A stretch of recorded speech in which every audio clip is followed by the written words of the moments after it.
on a 5-mile walk, Rita felt like she was climbing Mount Everest. Everest, okay, the tallest building, okay, on the earth.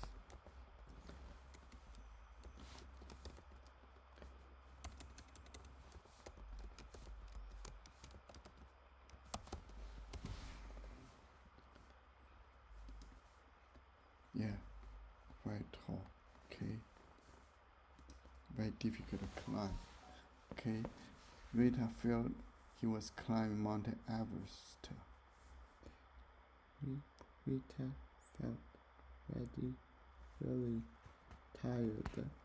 Rita felt really scared. Rita felt really tall. Okay, which one? This one. Okay. Summit. Yeah. One more. Type trying to find my missing sock. What's like looking for a needle and a haystack. Okay. The sock was in a stack of hay. The sack was close to a needle. The sock was nearly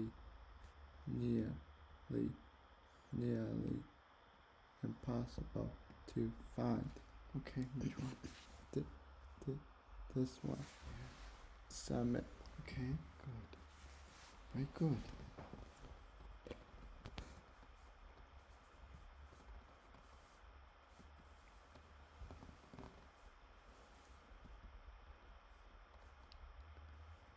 Sad.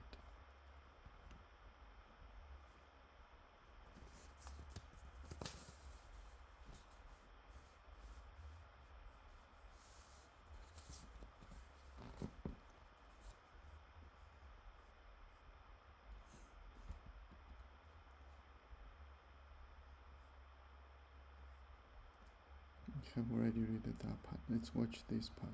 Okay.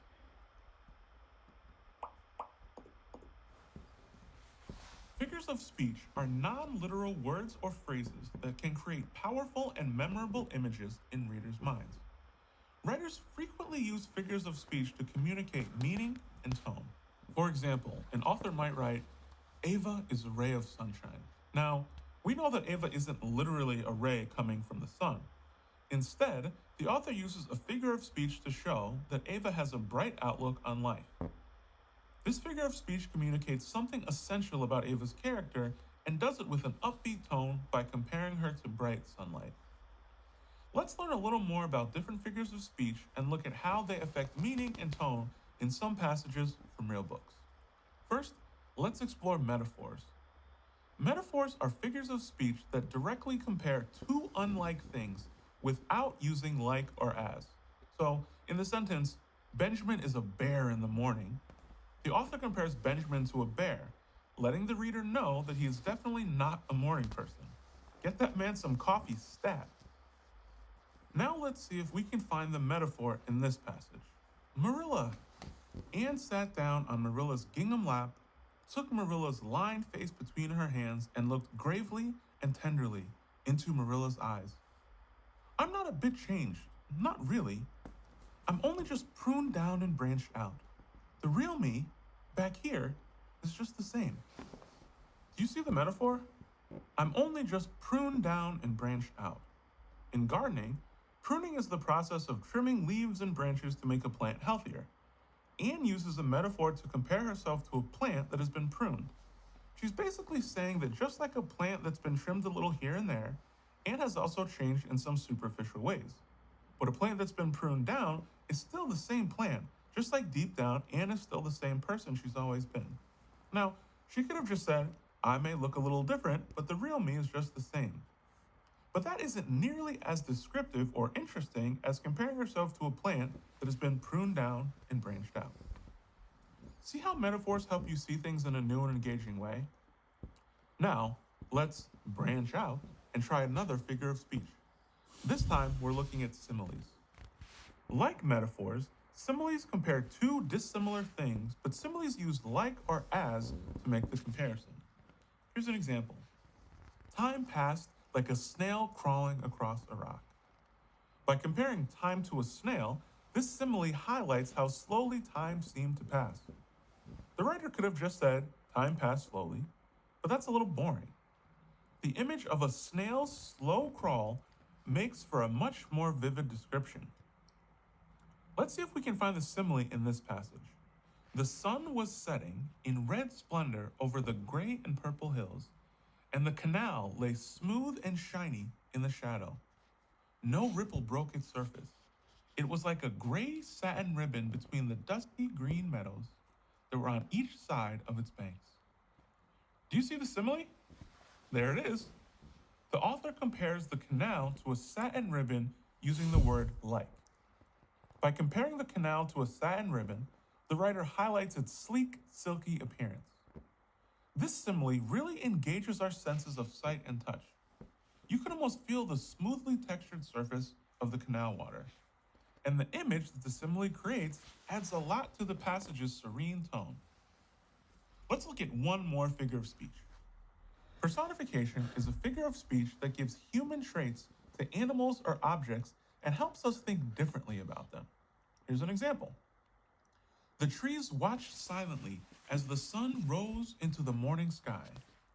By describing the trees as watching, the author gives the trees human traits of sight and observation, and the personification beautifully contributes to a tone of stillness and expectation. Let's see if we can find personification in this passage. We stumbled down from the train to a wooden siding where men were running about with lanterns. I couldn't see any town or even distant lights. We were surrounded by utter darkness. The engine was panting heavily after its long run. In the red glow from the firebox, a group of people stood huddled together by the platform, encumbered by bundles and boxes. Do you see the personification? A train engine isn't capable of panting, but people pant after long bouts of demanding physical exercise. By saying the engine was panting, the author paints a powerful picture of the long, tough journey that the train engine and the people have finally finished. The personification vividly contributes to the passage's exhausted and chaotic tone. Figures of speech add variety and expression to writing, and they infuse ideas with emotion and imagery. In the next book you read, see if you can spot figures of speech that the writer is using, and then ask yourself how they affect the meaning and tone. You'll better understand what you're reading and enjoy the text even more.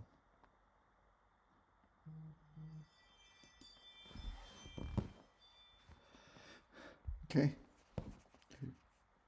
Read the text to figure.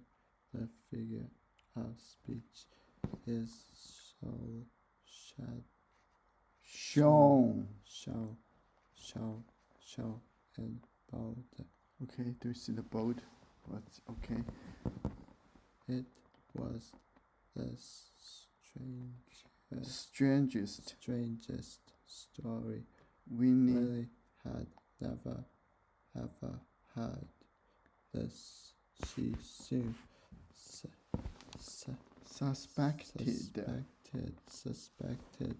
suspected they had never told it before,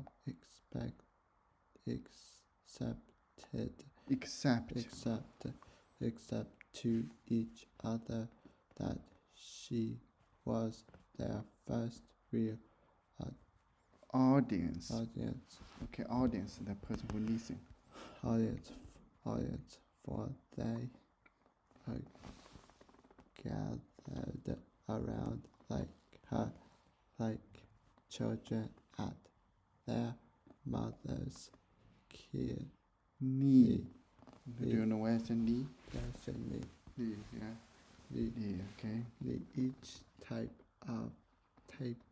try to aim claim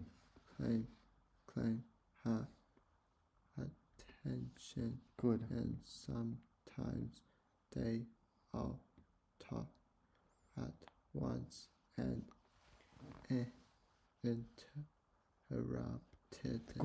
interrupted each other and their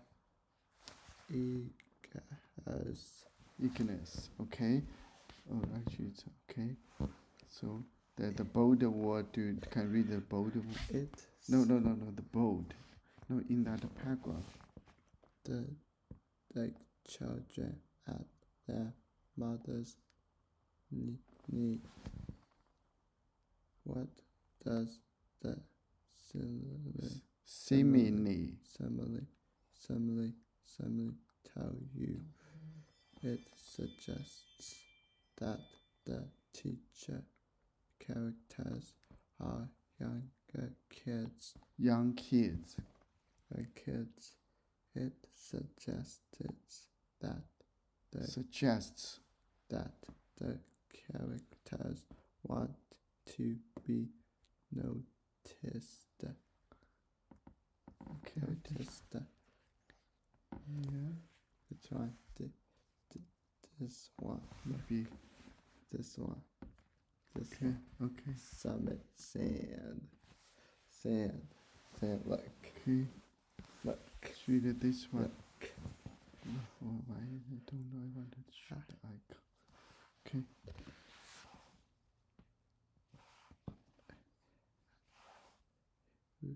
Read the text. The figure of speech is shown in bold. Okay. After about an hour, like on hike, we came to a place where the valley opened up into a vast. Yeah, vast means huge. Plain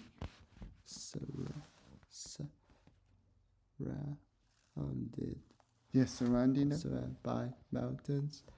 The area was almost entirely good. High hidden Good. Beach. Beneath means below. Beneath clouds of mist. Okay, mist. Mist is like a fog. Mist. Yeah, that's mist. You cannot see through it. Mist. Okay. What's that? Cell.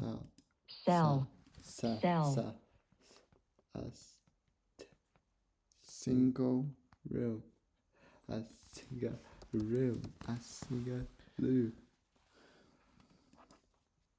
Mist.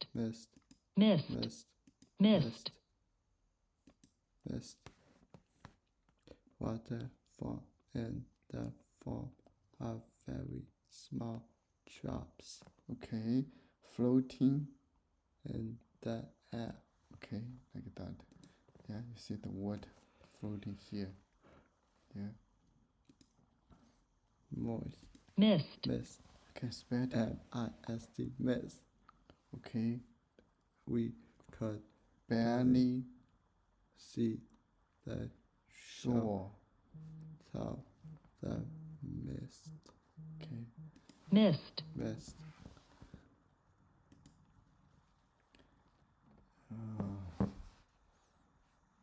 Yeah. What's that? Fog. Yeah, Mr. Fog. Okay. Oh gosh. Okay. The area was almost entirely hidden beneath clouds of mist, which rose lazily. Okay, lazily. From one mountainside to another, never allowing more than a small path. Patch, a small area. Okay. Patch of I need to stop.